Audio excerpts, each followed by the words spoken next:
സുഹൃത്തുക്കളെ, ഞാനിന്ന് പരിചയപ്പെടുത്തുന്നത് നിരണത്തുള്ള അബ്രാഹം കുര്യൻ സാറിനെയാണ്.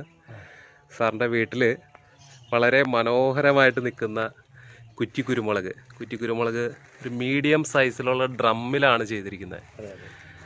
ആ ഡ്രമ്മിൽ മുളക് ചെയ്തിട്ടുണ്ട്, അതുപോലെ കുറ്റിക്കുരുമുളക് ഒത്തിരി ഉണ്ട് കേട്ടോ. ഇവിടെ നല്ല രസമായിട്ട് കാണാനും നല്ല രസമുണ്ട്, ഒത്തിരി തിരികളുണ്ട്.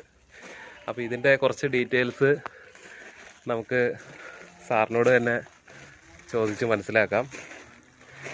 സാറേ, ഇത് എങ്ങനെയാണ് ഇത് കൃഷി ചെയ്തതെന്ന് ജസ്റ്റ് ഒന്ന് എക്സ്പ്ലെയിൻ ചെയ്യാം. ഡ്രമ്മ് വാങ്ങിയിട്ട് ഡ്രമ്മിനകത്ത് അതിൻ്റെ മേൽഭാഗം കട്ട് ചെയ്ത് കളഞ്ഞിട്ട് നമ്മൾ അതിന് ഹോൾസ് അടിച്ച് താഴെയും വെള്ളം പോകാൻ വേണ്ടി. പിന്നെ അതിനകത്ത് നമ്മുടെ പഴയ ഓടിൻ്റെ കഷ്ണങ്ങൾ നിരത്തി വെച്ചിട്ട് തൊണ്ട് നിരത്തി, അതിനുശേഷം തൊണ്ട ലെയർ വെച്ചു. അതിൻ്റെ ഇടയ്ക്കെല്ലാം ചെറിയ കല്ല് പെറുക്കിയിട്ട് ഫില്ല് ചെയ്തു. എന്നിട്ട് ഇച്ചിരി ചകിരിച്ചോറിട്ടിട്ട്, ചകിരിയുടെ ബെഡ് കിട്ടും, ആ ചകിരിച്ചോറിട്ടിട്ട് അത് ഫില്ല് ചെയ്തു. അതിനുശേഷം മണ്ണിട്ടു, പിന്നെ ചകിരിച്ചോറിട്ടു, പിന്നെ മിക്സ്ചർ എല്ലാം കൂടെ ചാണകപ്പൊടിയും അങ്ങനെ ജൈവവളവും എല്ലാം കൂടെ അത് ഫില്ല് ചെയ്തിട്ട് പിന്നെ മണ്ണിട്ടിട്ടാണ് ഇത് കുറ്റിക്കുരുമുളക് മേടിച്ച് വെച്ചിട്ട്. ഇത് വെച്ചിട്ടിപ്പം ഏകദേശം 12-13 മാസമായി. ഇത് ഫ്രീക്വന്റ് ആയിട്ട് പിന്നെ എന്താണ് കൊടുക്കുന്നത്? വേറെ വളങ്ങൾ എന്തെങ്കിലും കൊടുക്കുന്നുണ്ടോ? ചാണകപ്പൊടി ഇട്ടിട്ടുണ്ട്, അതിന്റെ മണ്ടയ്ക്ക് ഇപ്പോൾ ചാണകപ്പൊടി ഇട്ടിട്ടുണ്ട്. അതിനുശേഷം നമ്മളിവിടെ ബയോഗ്യാസിന്റെ സ്ലറി ഉണ്ട്, അത് ഇങ്ങനെ ആഴ്ചയിൽ വെച്ച് കൊടുക്കും. ബയോഗ്യാസിന്റെ സ്ലറി ഉണ്ട്, നന്നായിട്ട് വരും അങ്ങനെ. പിന്നെ ഇടയ്ക്കിടയ്ക്ക് എന്തെങ്കിലും ഈ 18 എന്ന് പറയുന്ന ഒരു മഴ കൃഷിയുള്ളതുകൊണ്ടേ ഒക്കെ ഉണ്ട്, അത് ഇട്ട് കൊടുക്കും. ഈ കുറ്റിക്കുരുമുളക് എനിക്ക് തോന്നുന്നു വർഷത്തിൽ എപ്പോഴും ഉണ്ടാവുന്നുണ്ട് അല്ലേ? 24 hours ഉണ്ട്.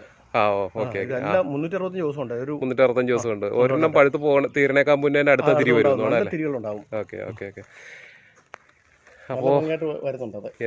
ഞാൻ ഉദ്ദേശിച്ചാലും ഭംഗിയായിട്ട് വരുന്നുണ്ട്. നന്നായിട്ട് ഒത്തിരി നല്ല തിരികളുണ്ട്. അതന്നെ ഈ ഡ്രമ്മിലായപ്പോ ഇതിന് ശരിക്കും വളരാനുള്ള സാധ്യത ചാണകം ചെല്ലുന്നുണ്ട്. കണ്ട മുളകൊക്കെ നല്ല ശക്തിയായിട്ട് വളരുന്നുണ്ട്. കാന്താരി ഉണ്ട്, നല്ല കാന്താരി നല്ല കാന്താരി എല്ലാം ഉണ്ട്.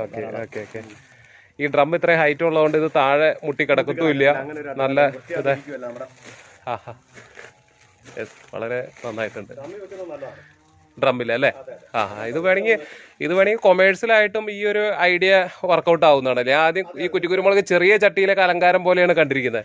പക്ഷെ ഇതിപ്പോൾ അലങ്കാരം ശരിക്കും കൊമേഴ്സ്യലായിട്ട് ചെയ്യാനായിട്ട് ഇത് കയറി പറിക്കേണ്ട ആവശ്യമില്ല. നമുക്ക് ആർക്ക് വേണമെങ്കിലും, കൊച്ചു പിള്ളേർക്ക് വരെ ഇത് പറിച്ചെടുക്കാം.